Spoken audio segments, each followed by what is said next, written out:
Bonjour, je suis Sylvie Rossignon, je suis la présidente de la CPTS et de la PTA de la métropole nancéenne.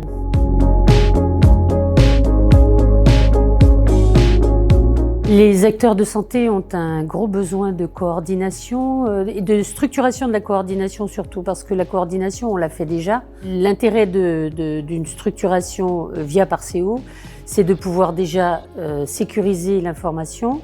Ensuite, on garde l'information, tout ça de manière sécurisée, et chacun pose sa question et répond à la question au moment le plus opportun pour lui.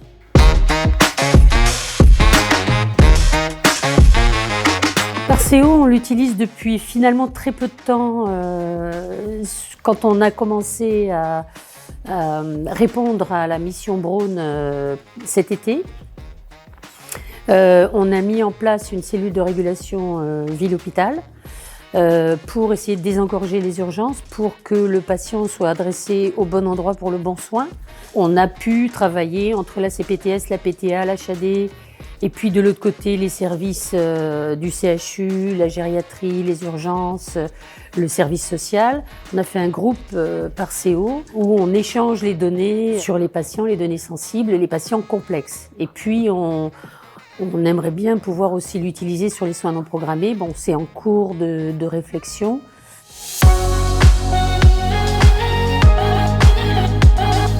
L'avantage de Parceo, c'est de pouvoir, de manière sécurisée, coordonner les professionnels de santé de ville autour du patient, de créer du lien ville-hôpital, autant pour l'aval et l'amont des hospitalisations, et de conserver le patient au centre du dispositif avec tous les professionnels de ville et de l'hôpital autour des données du patient pour ne pas perdre les informations essentielles de manière sécurisée.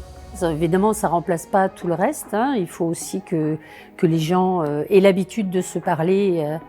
Parceo ne vient finalement que développer, améliorer une coordination qui se faisait déjà.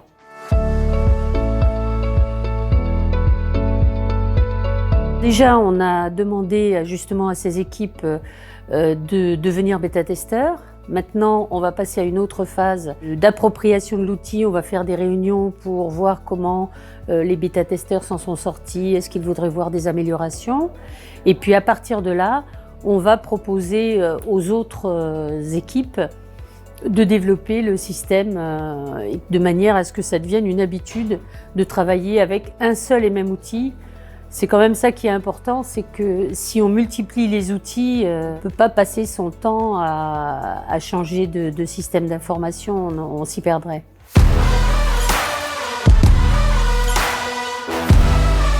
Pulsi permet justement de faire le lien entre l'outil Parceo et les demandes des professionnels. Et je trouve qu'ils sont assez dynamiques sur ce plan-là.